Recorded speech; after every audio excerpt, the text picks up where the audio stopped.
Mm-hmm. I bet. Just a minute. It lives, I see. Do you want to speak with Lolita?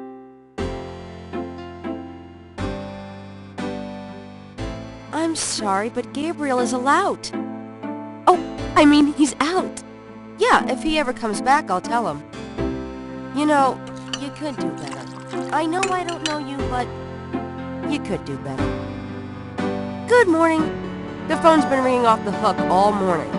Let me know when you want your messages. Yeah. Gee, you're lively. Did you have another nightmare last night? Sort of. Mm-hmm. I told you it's that voodoo book you're researching. That stuff can seriously screw up karma. I'm sure that's it. Maybe I should write a horror novel on passive resistance instead. So don't sleep. It's your body. Anyway, your handheld tape recorder came today. Really? Great. I can't wait to see what human rights you violate with this one. I can't wait to violate them. For example, if you would just let me... And I located some local voodoo references for you. Dixieland Drugstore and the Historical Museum of Voodoo. Both are right here in French Quarter. How would I ever manage without you? You? Give me a break. The devil himself couldn't change you. Well, if the devil had great legs, perhaps, like yours. And a riveting personality, I'm sure. Well, if you need any more research done, just ask. It's not as though we're swamped with customers. Today's newspaper is on the counter.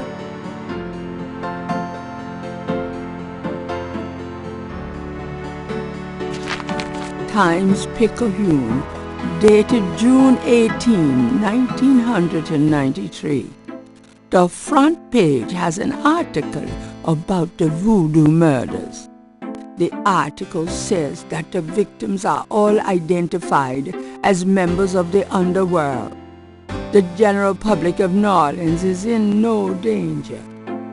Police claim the so-called voodoo trappings found at the crime scenes are fake, a scare tactic, and that the murders are not associated with any genuine practitioners.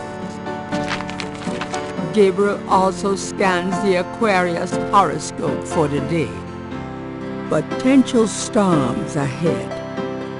Proceed with caution and do not get involved with anything new at this time.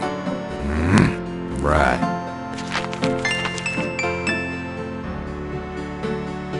Under the window are reference books, dictionaries, foreign language dictionaries, quotation books, and others.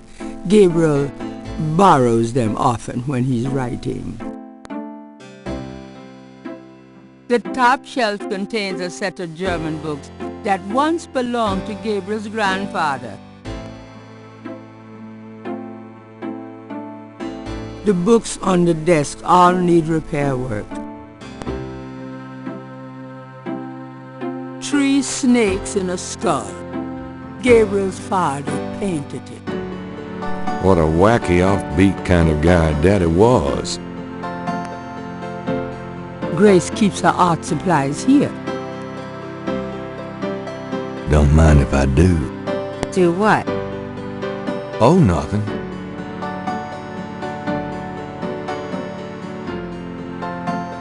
So, what's new, Grace?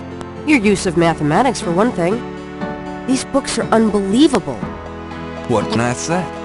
I refuse to be bound by rules. The strap marks on your bedpost speak otherwise. Got a minute, Grace? What's up? What can you tell me about New Orleans? Well, I've only been here 2 months, but I love it. It's so much more alive than any place I've been. It feels like anything's possible here.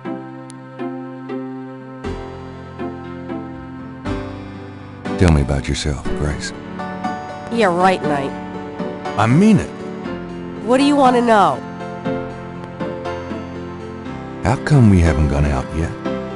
I'm still waiting around for that lobotomy. soon as I get it, I'll let you know. How do you like working at St. George's Books? Well, it's not exactly a huge intellectual challenge. Although the math in your record books could confuse Einstein. Still, I love old books, and it's a nice way to pay the bills while I explore the city for a summer. If you ever pay me, that is. What do you do after work? Well, I either go to my oil painting class or my Tai Chi. You know that. You know, you can go overboard with this improving yourself stuff. You don't want to alienate us mere mortals. I suppose I should just allow my mind and body to atrophy. Works for me. How old are you? Old enough to know about men like you. Just tell me anything at all. I just got my master's in history and classics. My folks wanted me to go on right away for my PhD, but 18 years of school was enough. I needed a break. Just tell me anything at all. I came to New Orleans because I'd read so much about it, and I thought, spending a few months here would clear my head. Just tell me anything at all. I've always wanted to do something really adventurous, Something real life. I'm sick of libraries and lecture halls. Nothing, I guess.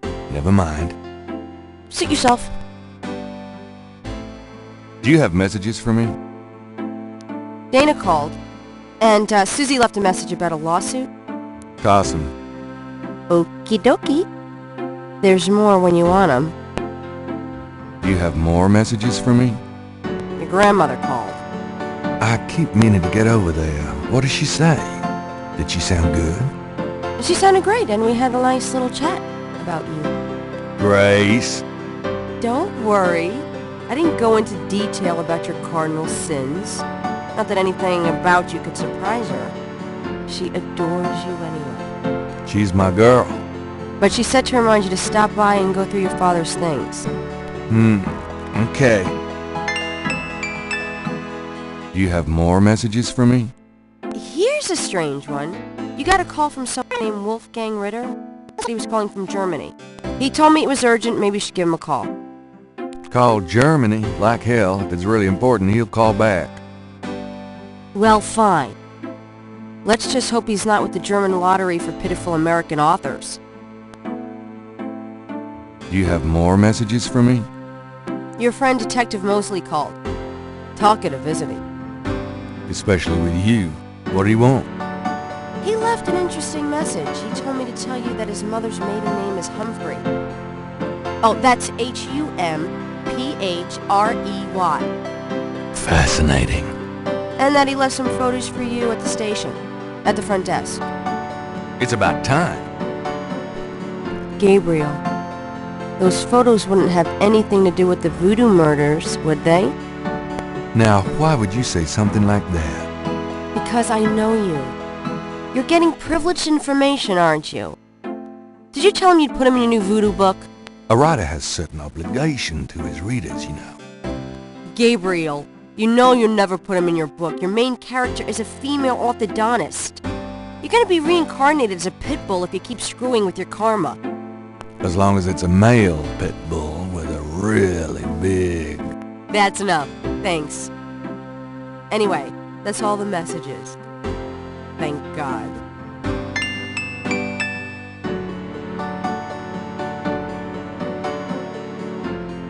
Gabriel opens the cash register to examine the take, or in the case of St. George's Books, the mistake.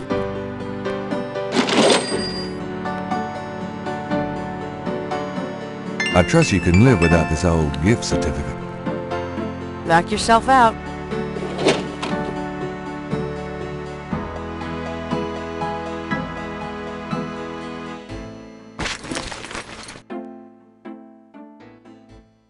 The medicine cabinet contains a few old prescriptions, personal hygiene stuff, and lots of hair products, including some hair gel.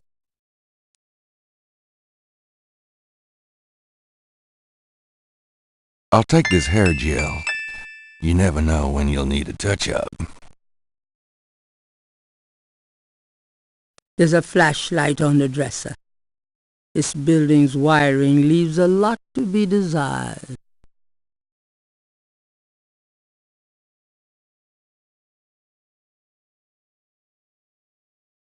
I might need a flashlight. The typewriter is beginning to accumulate cobwebs. Should I feel guilty? Nah.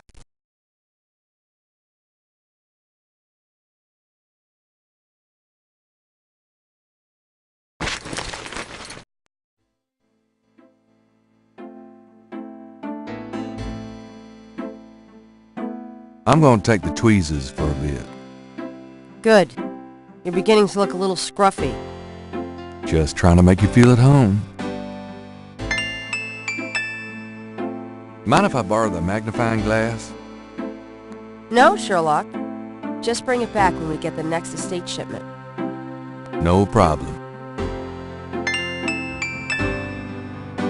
Gabriel's had all those books in the bathroom and doesn't care to read them again.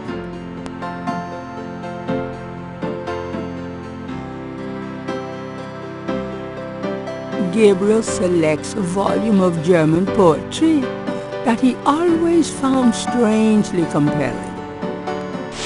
Drei Drachen kriechen in meinen Schlaf. Die Ziele wollen sie lebendig zum Fraß. Feurigen Atems, gespaltener Zunge, genießen sie jedes Mal. That's nice. Kinda creepy, though. Who's the author? Heinz Ritter. I'm not sure what it says, but I get the feeling the guy was one sick puppy. Under the window are reference books, dictionaries, foreign language dictionaries, quotation books, and others. Gabriel borrows them often when he's writing.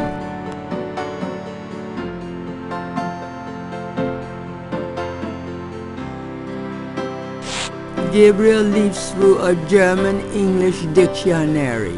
Let's see, Mittag means midday, noon. Gabriel leafs through a German-English dictionary. Spiel means game. Interesting. Gabriel leafs through a German-English dictionary. Himmel means heaven. Uh-huh. Gabriel leafs through a German-English dictionary. Dry means 3. Gabriel leafs through a German-English dictionary. Besessen means possessed. That's handy to know. Gabriel leafs through a German-English dictionary. Drachen means dragons. I wonder if Mosley would know he was being insulted if I called him Drachenbread. Gabriel leafs through a German-English dictionary. Let's see, Mittag means midday, noon.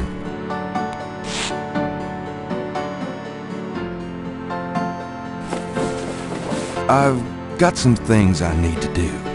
Uh-huh.